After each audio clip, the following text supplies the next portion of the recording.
This is a little bit of a different video than what I typically make, as it's about to be extremely obvious in a few seconds here. First things first, I did, in fact, pull some strings, and I got a custom image for my mod. Uh, so that's how Blake is my Gdansk here. But also, I have Gdansk now, and this was my first game that I had played in this ship. And of course, naturally, I got Airship Escort. And a funny thing is, you're going to, well, you're not going to see this because you can't see, like, messages from, or notifications from a session that's already been closed, but I got reported for this game. As a matter of fact, I got reported 6 times, and I did it while fucking chat banned.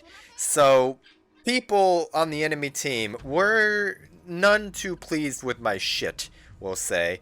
And your guess is gonna be as good as mine as to uh, whose that might have been. But you can see me right here, just kind of taking a look at the ship.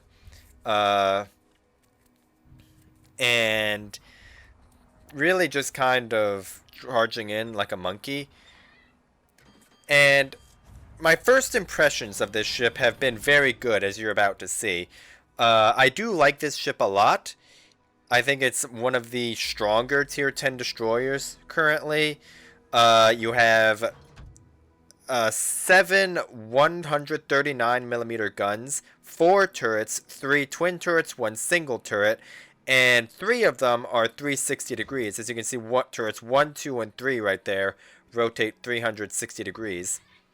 It's also a very fast destroyer. It's not the fastest, but it is fast. You can see me under speed boost right there going almost 42 knots, which is very respectable. And here I'm kind of getting a feel, well, not really a feel, but just kind of looking at that Carl Jahan, I think is how that's supposed to be said. I was just kind of like looking at potential torp targets right here. And I pop my smoke right here to, well, just farm. And I prioritize this cruiser. And the reason I do this is because, first of all, it's a cruiser, so my 139mm HE will have an easier time penning it, but also just because it's more rewarding to shoot at cruisers that you can do consistent damage to as opposed to battleships. So, that's why I focus on this Clausewitz, and also just because he's tier 11 means I'll get a little bit more XP because I'm only tier 10. I say only, like tier 10 is like fucking, a low tier, but right here, I'm looking at that, and you're about to see there's going to be something popping up right there. There's a submarine literally right there. And I'm debating on whether or not I wanted to try and reverse out of my smoke here to get a depth charge attack on that submarine. But this Napoli and Carl are what's kind of cock blocking that right now. And I put out charges there just to see if I get lucky. And, yeah. You're about to see. I'm gonna guess. I'm just gonna go on a limb, and I'm going to guess that that Napoli was one of the reports I got. And I really want to try and get a depth charge strike on this submarine, but what I'm looking at right now, or at the time I was playing, was there's 3 destroyers on this side. All 3 of them are in a div, and we only have 1 Sherman and a Novo. We're in any position to do anything about those destroyers. And you're about to see this Kleber is about to dive into our airship here. And that's going to not only speed theirs up, it's going to slow ours down significantly.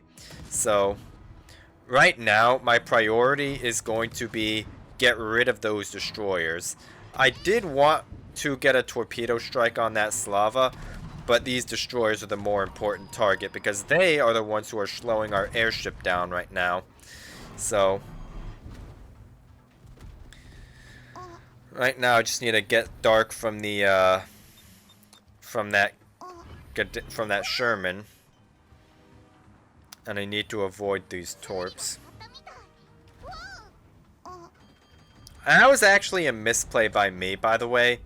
I shouldn't have used my DCP that early. I should have held on to it a little longer because of exactly that. I was Dark for like fucking 5 seconds there and I still got my engine knocked out, but whatever.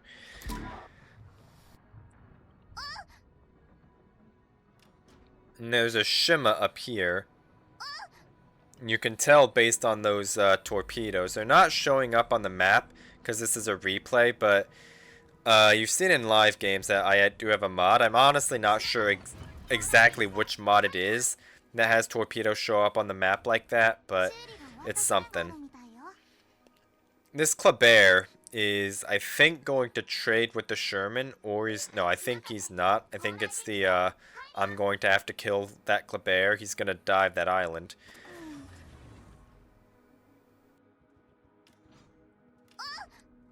And this is about to be a misplay by me right here. I'm about to hit my radar when I'm only using my front guns. And it's, well, it's not really a misplay. I still ended up bagging him, but I should have just waited and made sure that I would have had all my guns to be able to shoot at him. Because I'm going to have to bow in here due to this Kleber. I'm going to bow into the Shim and I'm only going to have my front guns to use on him. Because I have to make sure I avoid those torps. And speaking of torps, I don't even know whose the fuck that was. But the Shima's being plane spotted. And because there's a smoke screen in between me and him, I literally pretty much just get to kill him for free. That Shima heavily misplayed right there, but Incomp ended up picking up the kill on him, but at this point in time, I'm not too concerned about that, because I need to speed up our airship, because that destroyer division, especially that Kleber, did stall us for quite a bit of time. And this Sherman is about to be really annoying, but he's also going to misplay kind of heavily here. And yet there's his Hydra, so my smoke is now rendered useless, and there's also Nakamov skip bombers coming in. Because of course there are, although they're more focused on the Yamagiri than me. Right now I have to deal with this Sherman.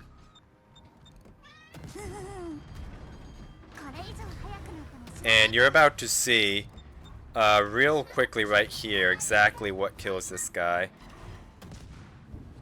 Incoming incomp shells, and then a couple of blind shots later, and that is a dead Sherman. So now I just need to make sure I stay in this circle and help our airship catch up. And that's my main goal right now, is I need to buy us, my team, some time in order for our airship to catch up. Because if nothing happens, if no one touches either ship, which isn't realistic, but if no one touches either ship, we're going to lose, or rather the enemy team is going to win about a full minute and a half-ish before we do, just because of how much stalling that destroyer division did there. So right now, this Gato should be on the surface, and he should be getting into that enemy airship to slow it down. And there goes the Slava. And the fact that I'm still detected right here already tells you that there's a surfaced submarine right here, or the submarine is in air detect and it's like literally right on top of my head. Which at that point I was actually really worried about. I considered popping a radar there just to see if it was on the surface or not, Because if I popped a radar and nothing was detected, then I would know that that submarine rather is in my air detect range, not on the surface and spotting me via gun bloom, which is something I should have done in retrospect because I didn't really need the radar anyway. But now, as you can see, I'm just in here and I'm going to speed up our friendly airship by slowing down theirs. And for the benefit of anyone who doesn't quite understand how the airship circles and interactions work, basically the base speed of each airship is 12 knots. When there's one ally, or really any number of allies the in the circle, then the airship is going to speed up to 18 knots. So that's the two main speeds, is 12 and 18 knots. In order for an airship to be slowed down to 6 knots, that will happen if an enemy enters the circle. So if there was, let's just pretend this incomparable wasn't here, right? And I was in a different destroyer. Say that Shima was still alive and he managed to sneak into our circle where that incomp is, then that would mean that our airship is being slowed down by that Shimakaze being in our airship circle. So our ship is going to be slowed to 6 knots. To make your ship go 30 knots is very simple. All you have to do is have an ally in both circles, and that's pretty much it. So because this incomparable is in both circles at the same time, our ship was going 30 knots there, but since he left the range of our ship, it slowed back down to 12 knots because there's no allies in the circle. So the four speeds that it can go are 6 knots, 12 knots, which is the base, 18 knots, and 30 knots. So, and for that to happen, if for it to be going 6 knots, there needs to be one enemy in the in your friendly airship. It doesn't matter how many allies are in there. If there's a single enemy, you're going to be slowed to 6 knots. 12 knots is the base, which is what it's going to be going when there's no active modifiers by things being in the ranges. 18 knots is when there's any number of allies in the friendly circle, but not the enemy circle. And then your ship will be going 30 knots only when you have allied ships in both circles. So for those of you who might not understand how the airship speeds works, that's what's up with that. And not really much happened. I was just going on about that while the submarine got dumpstered, and I tried to bag me a pelt, but the incomp ended up taking it. Incomp actually took 2 kills from me this game, which was annoying, but oh well. That was my maiden voyage in this ship. It was a very short video, but it was kind of me just going on. I'm going to be playing this ship more, and I'm going to be making more videos on it. First impressions have been very good. I do think it's a very strong destroyer, and if you don't already have it, it's definitely one that you might want to consider getting. So with all of that being said, that is going to be enough for today, and I will see you tomorrow. Say bye, Stu.